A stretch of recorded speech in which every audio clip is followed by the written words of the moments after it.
Hey Cindy, I was just going to show you really quickly how easy playposit is. So I have my video here that I recorded of my lesson in screencast, and I always send it to YouTube. So once you do that, all you do is grab the link for your video, and then I'm going to go to my OMHS page, log in as myself.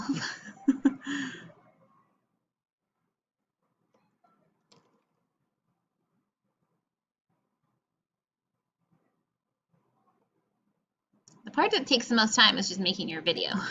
That's your lesson. All right, so I'm going to go to the place in content where I want the playposit to live. I just make a folder or a module on the left here. Mine's called Class with Miss Winslow. When you click it, and I have the notes for live class and then the playposit classes. So I made a folder for this week down here at the bottom, playposit 1025. These are the guided notes that go with it.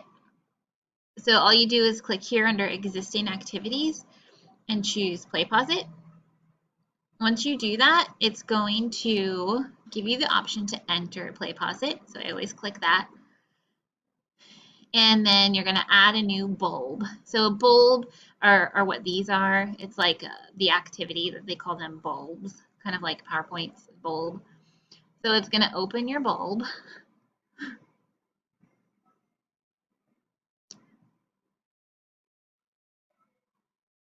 Here it is.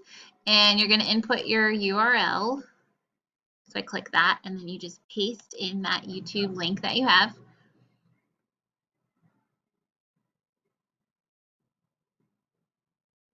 And you want to make sure to click enable the network bypass. This enables the students who for some reason have YouTube blocked on their computers by their parents. It will still let them go through the playposit. Click done. And now is where you can build your bulb. I'm going to scooch this over. So you can add interactions. That's what like a question is called. So I'm going to go to, I don't know. So I usually click play and like watch one of them where I got to show my lesson a little and decide along the way where I want to put a question. So let's see. Sometimes I'll just put questions to make sure they're listening. Like I have this extra credit pumpkin carving activity in Desmos. So I'm going to put a question. Sign in. You don't have to sign in. Remember, you click the button that I'm going to put a question continue that asks them what to do. Let me go back. 11:59. So I click add an interaction, and I'm going to click multiple choice. And then I'm going to say, when is the extra credit due? And then put some answers. Of course, I'm going to put the right answer. Sometimes a lot of silly ones. All right, so it is the 29th. And I personally always click advanced and give them 3 attempts on each question. You don't have to do that. The default is 2 attempts on a question. But because in the middle school we have this whole 3 attempt business, I always just change it to 3 attempts. And click done. And that's it. You now have a question that will pop up on the student screen at 1:55. So you'll want to go through your entire bulb and then adding those interactions. And when you're done, you would just click review and click save. And it says return to your LMS, your learning management system, which is our OMHS. And here you're going to actually click that bulb and assign it to students. So click the bulb.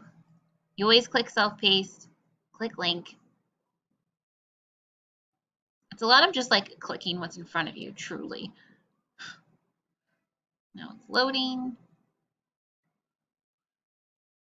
And it's there. Let's go look. Scroll down at the bottom.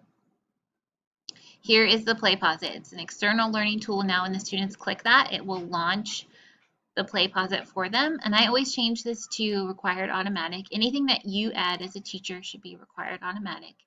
And then the only other thing I want to show you is where it lands in the gradebook. So you do have to go to the grade book and put it where you want it to be, because it just kind of plops it at the bottom. You can see it says my calculated grade is out of sync. So if you scroll I have categories, I'm sure you do too. I scroll all the way to the bottom and it puts in the grade item for you, which is so nice. And I'm just going to edit it and I'm going to put it in the right category so that my gradebook is balanced. So I'm going to choose my playposit category. You might not have a playposit category. Maybe you have you want to count it as an assignment or a quiz grade, wherever you want to put it. And then you want to make sure to change it to the number of points that it is. I don't know how many questions I'm going to have yet. I usually do a point per question. I'll just put 5 here. Try to make 5 questions in there and click save. And you're done. That's it. And the other thing you can do under content, just like any assignment, is you can, which I do, give it a due date and an end date and put it on their plan. So that functions the same way. You would add these due dates and end dates. So I just wanted to share, if you ever have questions or you want to try it out or you need any help, I'm happy to help. Amber, I don't know if she's for the whole school or just middle school, but she can get you, if you need a login, we can get it for you, but everything is tied to your OMHS login. So you should literally right now be able to go to this drop down and click playposit and be set. Okay, bye.